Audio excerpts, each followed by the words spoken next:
Upper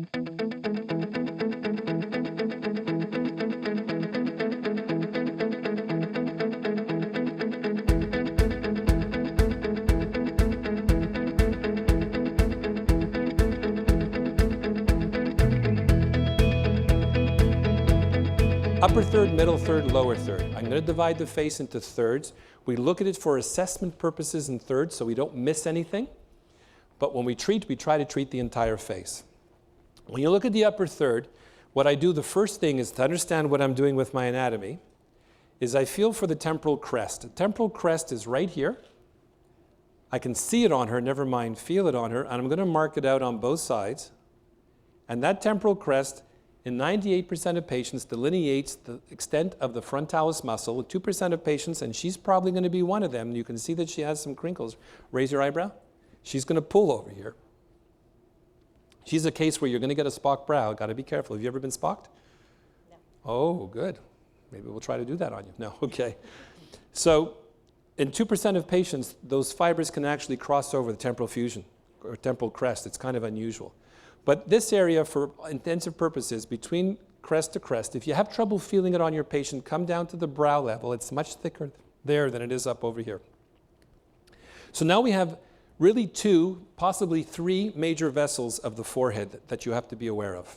There's the supraorbital, the supratrochlear, and there's the frontal ramus branch of the superficial temporal that are coming across. Those are the 3 guys that we want to avoid. That's all you have to know. And what we're interested in is what? Depth. Thank you so much. Okay.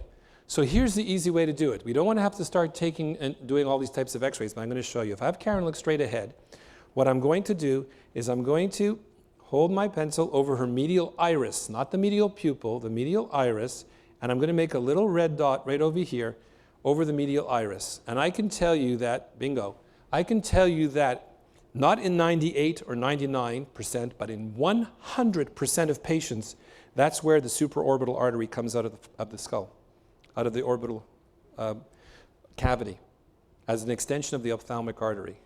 How do I know that? Because I went to the lab and looked for it? Yes, that's part of it, but I read an article that was an excellent article written by the Chinese on 2,000 cadavers of all different races. The most consistent finding in the upper third of the face is that's where the supraorbital artery comes out. Not the medial pupil, but the medial iris. Within 1 millimeter, in 100% of cases. That's a great thing to know. You know where the artery exits, and then it's going to head north.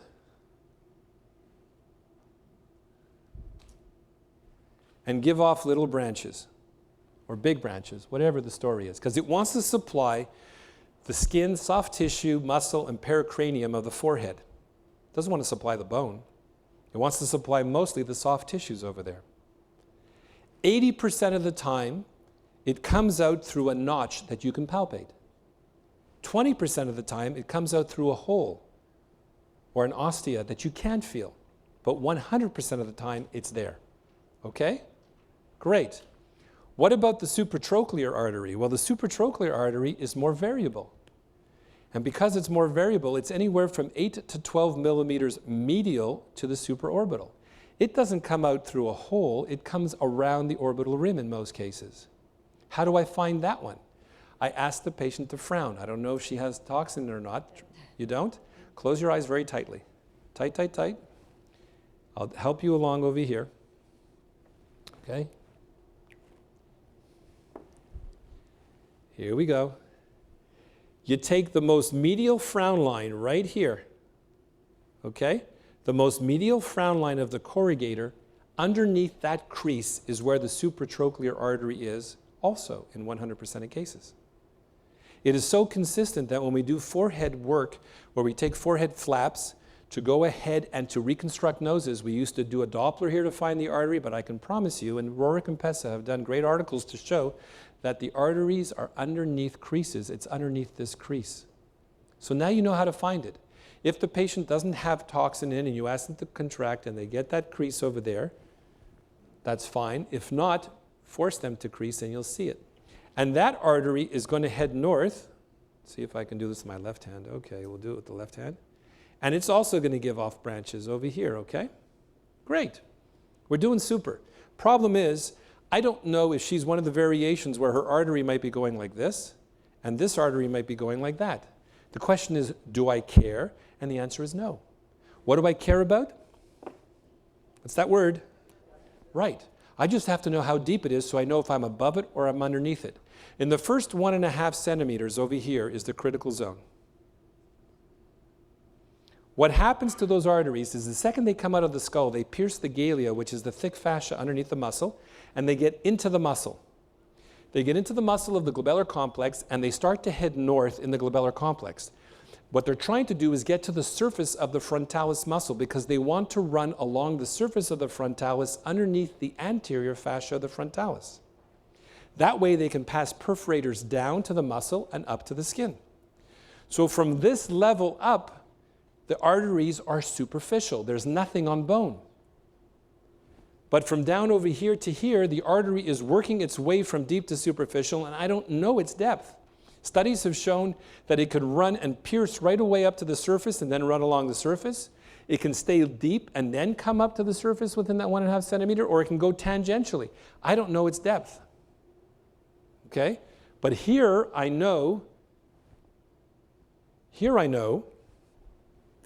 that it's on the surface of the muscle. That's why if you're ever in the gym and you see a young buck who's really working out and has amazing weights on his machine and his veins and arteries are pulsing in his face, they're going to pulse from here up and you're going to see nothing over here because those vessels are buried under the muscle. So, I can inject here, and I can inject here, and I can inject here, and I can inject here. If I go down to bone, I might go through the artery, but I won't be in it. I can inject behind it, and the only issue occurs when I remove my needle is that there might be some bleeding over there, so I put some pressure on it because I lost the tamponade effect of the needle once I remove it. But otherwise, I'll always be injecting on bone under the galea, and there's nothing vascular of importance under the galea. There is a small vessel that's called the peritoneal branch of the supratrochlear, but it's super small, super tortuous, and it's very unlikely that that's going to be an issue or problem for retrograde flow. And if you do happen to catch it, the superficial branch will still keep the skin alive. It's this area over here that you must be extremely careful. Good injectors, like you'll see Kent when he was doing it before, will downsize their needles to small little BD2 needles so they have perfect control, and they'll go down onto bone to stay away from the vessels, and they'll stay away from the crease and from that area that's just above the iris. My technique, which is what I try to instruct novice and intermediate injectors, is that if you have to inject this area for whatever reason to give it volume, you're better off going laterally with a cannula. I use a 27 gauge cannula to come across. If I happen to, with the 27 gauge, for whatever reason, to get into a vessel over here, I'm in and out very quickly. That's where they were getting into trouble in Korea.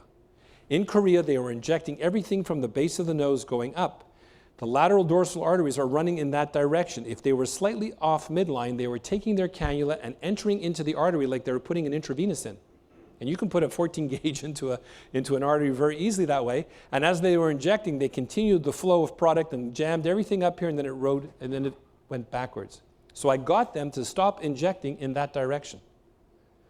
I got them to start thinking about injecting vertically with small injections, and the incidence dropped from 42 cases in 6 months to 2. And those 2 cases occurred in a city that I didn't get a chance to explain this. So I went back to Singapore and did it there. It works, folks. So the idea is we have to, in this area, if you're a very comfortable, experienced injector, and you can watch Kent do this, you can go in on bone over here where it's the safest because you're trying to avoid the exits of these 2 vessels, but everywhere else you should be okay, and you can go down on bone. But for most injectors, I say don't go under the skin with a needle here because if you're not aware of where the arteries are, you might end up blinding the patient. But over here, you're fine. There is one thing that actually courses along the bone, and that is the deep branch of the supraorbital nerve. The deep branch of the supraorbital nerve, as it comes out, does this. Okay? It stays on the periosteum, on the bone, because it wants to get to the back of the head to supply the back of the head with sensation. So it wants to take a highway to get back there. I know it's there consistently 1 to 1.5 centimeters medial to the temporal fusion line, and if I stick a needle in there, she's going to go ouch and feel some pain back here. If you pain them, you won't retain them, so I don't put a needle there. If I have to do some volumization in this area over here, I'll inject here, and I'll use my thumb to push it over. Having said that, what I would do in this situation is tell you that sometimes when you inject along over here, you're going to get nervous. I've had people call me and say, oh my God, I think I was inside the vessel. If you're touching bone, you cannot be. You have to be through it. But you might see the product go vertical. And you'll say, oh my God, I just filled in a vessel. It's not. There are very fine septae between the galea, the fascia behind the muscle, and the bone that keep your forehead from going from side to side, but not from going up and down. And those little septae, the product will flow up it like that. You just take your thumb and you break it. Kent does that automatically with his cannula. You can break it, and then you're okay. So you can flatten it out very easily. So you can use cannula or needle over here. What's the advantage of using a needle versus a cannula? We're going to talk about everything, because I'm going to tell you, and I can do it on a patient so you can see, because we did this as a demo, is that if you use a 27 gauge cannula, chances are you're not going to have enough of a point on that cannula to break through the fascia underneath the muscle, the galea. And what you'll do is, as you come across, is you're going to be injecting between the galea and the muscle, which is still a safe place because the vessels have come up to the surface. But your lidocaine is going to affect the muscle. And what's going to end up happening is that you're going to fill in the area over here, but her eyebrow is going to drop because you're going to anesthetize the muscle from the lidocaine in it. If you go with a needle, you're underneath the galea, and that protects the muscle from the lidocaine, and they get full movement. So I've demonstrated before that we can use needle injection over here, and the patient will ask them to raise their eyebrow. This eyebrow will pop up. We'll use cannula injection over here, and this eyebrow will be frozen. And I told you, I'm the type of guy that likes my patients to be able to get out and do what they want to do right away. It's all about the experience. So I prefer to use needle, but sometimes I'll use cannula. I'm just giving you the pros and cons. You guys can choose whatever you like. But you're safe with both if you stay deep on bone over here. Stay away from here, okay, with a needle because of the fact that you're going to hurt the patient. Be careful over here. If you're an expert injector and you want to go with a needle, stay away from where the exits are of those two vessels. Otherwise, use a cannula and come from the side. And that is the whole forehead. And to me, this is safer than this. This is really dangerous. Any questions about the forehead before we go on?